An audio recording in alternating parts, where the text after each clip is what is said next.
everybody? It's your boy 313 J-Mo here with another video for you guys. It's been a while, man. I'm trying to drop more videos, but it's getting real busy over here working all the time. I'm gonna try to get out some videos for you guys, and hopefully the team gives me something to put out a video about. But considering that Stafford is not gonna play this week, most likely, so it looks like I ain't gonna have much on that front. But you know, I'm still here for you guys. But this is one thing I'm gonna say about the Lions, and then we're gonna get to this video. Look, if you look at my videos and you listen to them and you pay attention on a different level, you would know that this was kind of like, I was saying this year and next year. I did mention next year now that I think about it, but this year was like my all-in year. I was putting my chips in the table, and I'm like, I'm all in on you guys. Go show me something. I was like, Stafford, go show me something. And Stafford was showing me something, and we were still losing. Kerryon Johnson had a rough start to the season with bad run blocking. Defense showed up for a few games and then completely disappeared. Coaching had us lose games, you know, Arizona and such. And I was just like, bro, I'm done with y'all. That's how I want to feel, like I'm done with the franchise. Like, but it's kind of like, I'm not done with the franchise. But it's kind of like, I hate them though, and I say that with confidence now. Because I'm tired of them destroying my players, man. And it ain't even just Stafford. We destroying Slay. People talking about Hawkinson is next. My thing is, like, we have everything. We should be winning. And like I said, I'm still open for next year. But if next year we got a losing record, Lions are gonna be like the Tigers to me and the Red Wings. They're just gonna be another team that's bad that I root for because I'm from the city. I'll still root for Stafford and Kenny G. I'll root for the players that I like on the team. You know, Kenny G. Marvin probably won't be here next year, but it's just like, I expect more with all the talent that you have on some Cleveland Browns type stuff. They got all that talent. You expect something. We got all this talent. I expect something, even if we are the Lions, man. Look, even if I don't expect a playoff win or a playoff appearance, can we get a winning record? Baby steps. If we got a new coach and we need to take we need to take baby steps, even though we shouldn't take baby steps in Stafford's prime. But if we got to take baby steps, at least get us a winning record. Cause like, that's what we searching for now. Matt Patricia's so bad that we searching for a winning record instead of a playoff win. Anyway, y'all, I was rambling about that. All right, let's get into Kaepernick. I just had to tell y'all the state of my mind right now with the Lions. But let's get into Kaepernick and Bob Quinn. Colin Kaepernick.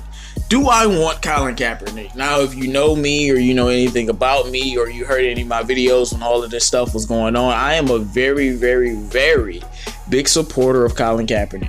I know there's plenty of people that aren't. And let me tell you something, bro. My whole background is military based. Only reason that I'm not in the Air Force right now is because certain president got elected, and it kind of made me a little bit weary. I know you're like, well, you hinged your whole decision on the presidency. Yeah, I really did. Like, like I really did. Otherwise, I'd be in the Air Force. My whole family's in the military. My dad's a vet. My granddad's a vet. My great granddad's a vet. Whole family has been in the military. I was raised a lot differently than a lot of people that's probably listening to me now, and people in the streets of Detroit. You know, that's where I'm at. But I was raised way differently than people because of my military background. I was raised in a military style way when I was spending time with my father, me and my brother. So I'm built a little bit differently than most people. So I'm saying all that to say, I know I'm here. So him kneeling and, you know, disrespecting the soldiers and the anthem, that's just a bunch of bull. He wasn't disrespecting nobody. He's trying to protect unarmed black men and black women from getting killed by cops. It's still happening. My whole point to say that is this: I support Colin a lot. I truly do. It's documented on, you know, social media if you want to go that route. But last thing I want is for him to come to this football team. Talk about a headache. To me, Colin Kaepernick and Antonio Brown is the same level of headache right now. And for two completely different reasons. One is a headache because he's a freaking a-hole and he's a headache. The other is a headache is because people hate them and their hatred will be projected on you. To me, it don't even have nothing to do with football. And to me, it should always have something to do with football. And when it doesn't, that's when you don't make these type of decisions. Because come to a football perspective, do I think he's better than Jeff Driscoll? He ain't played for 3 years. Maybe not now, but in a couple weeks, he could be better than Jeff Driscoll. I think he could provide something for the team. But my point is, we 3-5, about to be 3-6 most likely, and the team sucks. The media storm, like, he can go to any team. He can go to like the Steelers or he can go to Seattle. It'll be a media storm, but not that big. But let him come to the lowly Detroit Lions over here in the middle of nowhere where don't nobody care about anything. Nobody cares about our football team. That will give the media the spark that they need to talk about the Lions and bashes and trashes. And then if Colin plays and then he plays well, now we got a Stafford controversy. I just don't need the headache. When I say headache, I really mean, I don't know if you can hear it in my voice, but a headache, man. I just don't need it. Like, the season is already stressful enough. Why do I need another headache when that headache ain't gonna help us win football games? As good as Colin could play, he might win us 1 or 2 more games max if Stafford wasn't playing. But I just don't need the headache, guys.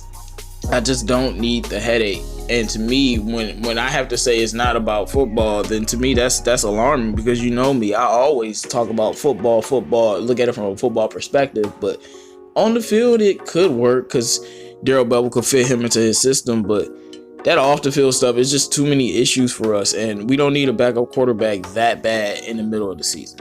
I think I will I'm gonna have to separate it and make a whole nother video talking about Bob Quinn. Do some little special reviews. I can't even say what I want to do because somebody might go steal my idea. I'm not accusing anybody, but nowadays, if you say too much, you know, people jock your ideas. So I got a video about Bob Quinn that I'm gonna say and explain some things, because you fans, like, I literally, they say hate is a strong word, guys. I hate our fan base, and I hate the fans because they're stupid. They don't know nothing about football. And then losing just makes you stupider, apparently.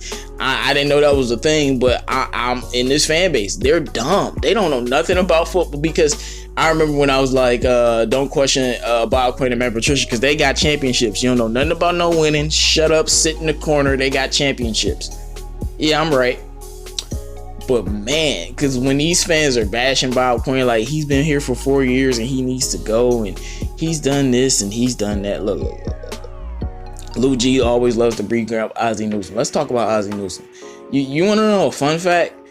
The Ravens, and since 2012, the Ravens and the Lions have been to the playoffs the same amount of times. And I ain't even had to include the one time Lamar Jackson took them.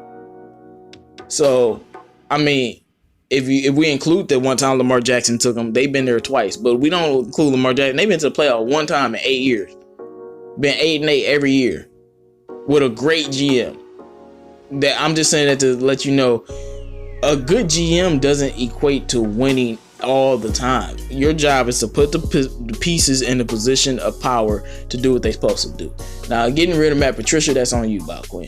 But when we look at all of these drafts and we look at Matt Millen, and it's like, well, oh yeah, his record is the same Matt Millen through the same amount of games. And like, what do y'all be coming up with this stupid, idiotic stuff, bro? Who gives a flying crap about the record? For real. Matt Millen had a bunch of trash teams and he didn't draft any talent. Matt Millen didn't go out and get a Marvin Jones. He got Tate and Glover Quinn, but he didn't get a Marvin Jones, Amendola, Trey Flower. He didn't go out and do all the stuff that Bob Quinn did. He didn't draft no Kenny Galladay. He didn't draft Kerryon. He didn't draft no Frank Ragnow. He didn't draft no Tracy Walker or no Deshaun Hand. He didn't draft no Jelani Tavai. He didn't draft no TJ Hawkinson. So what are we talking about? I mean, he didn't draft no star players that wasn't in the top 5 picks that was there because we sucked. Show me the diamond in the rough 4th, 5th round, 3rd round guy that Matt Millen. And if you show me 1, show me 2, and show me 3, because Bob Quinn has multiple. And that's just, you know, I just don't understand fans. You don't know what a good GM is when you see it. Whatever our biggest need was, Bob Quinn went in and got it. The biggest need was the D-line. He went in and paid some people. We needed some receivers. He paid some people. We needed some defensive backs. He went out and paid some people, and they panned out. All you can do is what you can do. Now, he has a lot of questionable moves that I don't like, But Bob Quinn, to me, it's been like 70-30. 70% good, 30% bad. Like, it's not even close to me. It's not even a debate, man. Like, Bob Quinn, I don't understand how fans think he's anything but a great GM. Not a good one, not an okay one, a great one. Go look at what he's been drafting. And look at when we've been getting in free agency, when we've had positions of need. Even if it didn't always pan out, he went and got what he needed to get. We had O-line need, he bought up all the O-linemen. So I'm talking about when we had TJ Lang or whatever. But it's your boy 313 J-Mo. Make sure you like, comment, and subscribe. Let me know what you think about the video. We got the Cowgirls next and a plethora of injuries, so we're going to see how that goes. It is what it is.